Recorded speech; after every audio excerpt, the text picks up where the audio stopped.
Hi. അപ്പം നമ്മുടെ 3 മാസത്തെ കാത്തിരിപ്പ് ഇതാ ഇന്ന് അവസാനിക്കുകയാണ് കേട്ടോ. ഇന്ന് നമ്മുടെ പാടത്ത് കൊയ്ത്താണ്.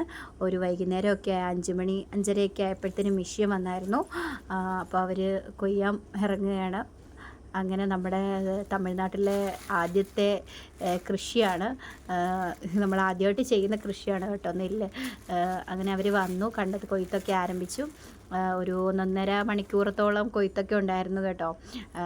നല്ലൊരു നല്ലൊരു ലാഭം നമ്മൾ പ്രതീക്ഷിക്കുന്നു. ആദ്യമായിട്ട് ചെയ്യുന്നതാണ്. ആദ്യം മയിൽ കൊണ്ടുപോയി, പന്നി ഉണ്ടായിരുന്നു, എല്ലാവരുടെയും ശല്യമൊക്കെ ഉണ്ടായിരുന്നു. അവർക്കും കുറച്ചൊക്കെ കഴിക്കാൻ കൊടുത്തു. മെച്ചം നമ്മളും കൊയ്തെടുക്കുവാണ് കേട്ടോ. അങ്ങനെ അത്യാവശ്യം നമുക്ക് നല്ല ലാഭമുള്ളതൊക്കെ കിട്ടിയിട്ടുണ്ടെന്നാണ് ഞങ്ങളുടെ പ്രതീക്ഷ. കൂടുതലും മയിലിൻ്റെ ശല്യം ഉണ്ടായിരുന്നു ഇവിടെ. അവർ ആദ്യം കഴിച്ചുകൊണ്ടൊക്കെ പോയി കേട്ടോ. പിന്നെ ട്രാക്ടറിനകത്തായിരുന്നു കൊട്ടുന്നത്, അതായത് കൊണ്ടിടുന്നത്. മെഷീൻ ഫില്ലായി കഴിയുമ്പം ട്രാക്ടർ പാടത്തോട്ട് ഇറങ്ങി വരും.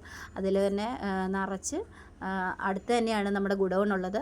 അവിടെ കൊണ്ടുവന്ന് നമ്മൾ കൊണ്ട് ഇറക്കുവാണ്. അപ്പം ആദ്യമായിട്ട് തമിഴ്നാട്ടിലെ കൊയ്ത്തും കാണുന്നത്, ആദ്യമായിട്ട് തമിഴ്നാട്ടിൽ കൃഷിയും ചെയ്യുന്നത്. അപ്പോൾ എല്ലാം നന്നായിട്ട് പോയി എന്ന് വിശ്വസിക്കുന്നു. അപ്പോൾ ഇത്രയേ ഉള്ളൂ. Tata bye bye.